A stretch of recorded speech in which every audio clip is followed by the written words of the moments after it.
Things are crazy in California, guys. I mean, normally when we think of California, we think of the tragic wildfires, but now it's the opposite.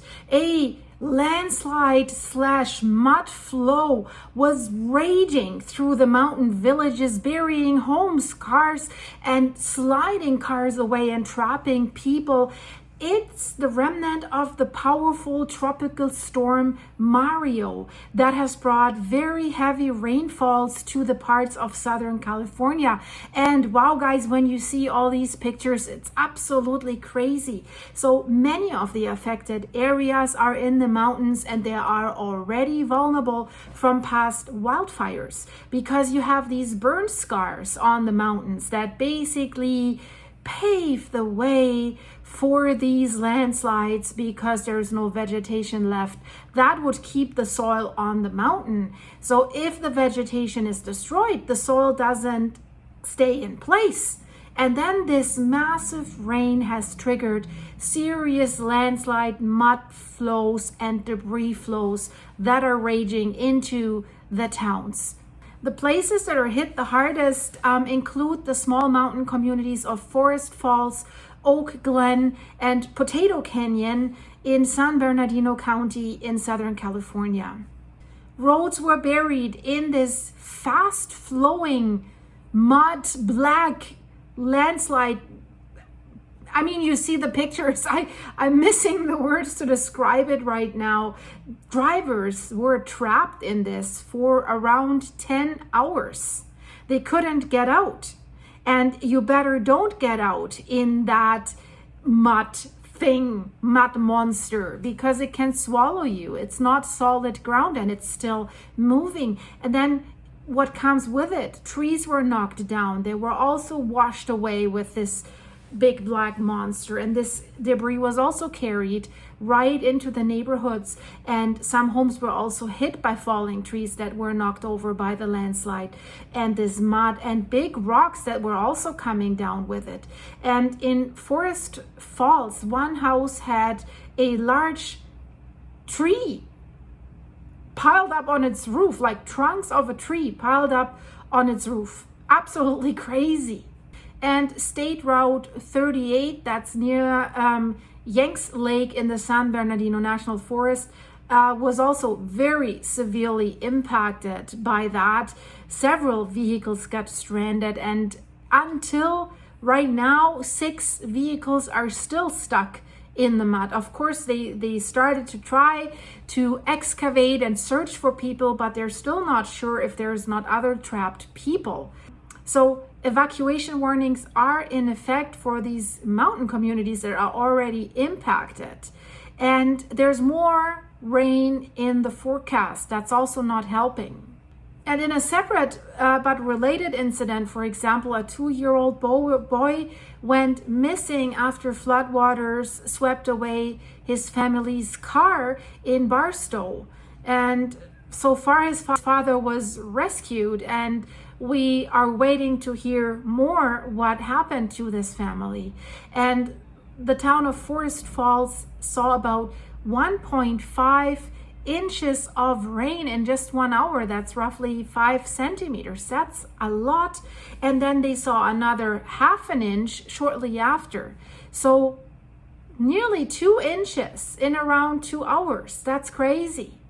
And if, California in these dry areas, the soil can't even absorb the water so fast. That's why it's coming down so fast. And what we have to say about these huge amounts of rainfall and water coming down, these rates are very steep, much more than what's usual for summer thunderstorms in these areas. So far, thankfully, no injuries have been confirmed in most of the slide areas so far. One person that was trying to get out of a trapped car was injured, but it seems not life-threatening. No people reported missing so far, except unfortunately the toddler in Barstow. Hopefully we will get good news about that.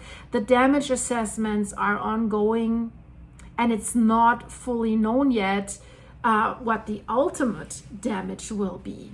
And how could that tropical storm Mario have such an impact? It was not a full hurricane landfall, but it was the aftermath of that storm that has still brought a lot of moisture and rains that have triggered this. So these, how they are called, remnant storms, they can still, how we can say, pack enough punch, especially in already vulnerable terrain that we have here. And we will probably get further mudslides and landslides because of the weather forecast. The authorities are trying in the current condition to assess the hillside stability and the damages, but it's not safe to go up on these hills. And Forest Falls, unfortunately, already had a similar event 3 years ago. Mudslides have hit this town before, so this isn't the first time. And unfortunately, it's also well known in California that there is a connection between wildfires and heavy storms. Because when the vegetation is removed, the slopes are more likely to slide or wash out. And especially in mountain communities, their infrastructure is at risk. And these mudslides can not only damage the infrastructure, they can isolate these mountain people for quite a while. San Bernardino Fire District just released a statement about 10 people, a group of 10 people that were traveling in at least 6 vehicles. They were stranded on State Route 38 in the area of Jenks Lake. That's near the San Bernardino National Forest. And the experts are saying, okay, although they're cut off by the debris of these landslides in both directions, so there's no way out, the group is safe at the moment, and their needs are being evaluated by emergency crews right now. And the route is still closed, so we will have to wait and see. Certainly not a comfortable situation for these people. The problem is where these people are trapped. The route is very narrow and it's winding through very tall trees, and there's curves back and forth, and it's up and down the mountainside. And basically this is the road that links Los Angeles with the resort town of Big Bear Lake.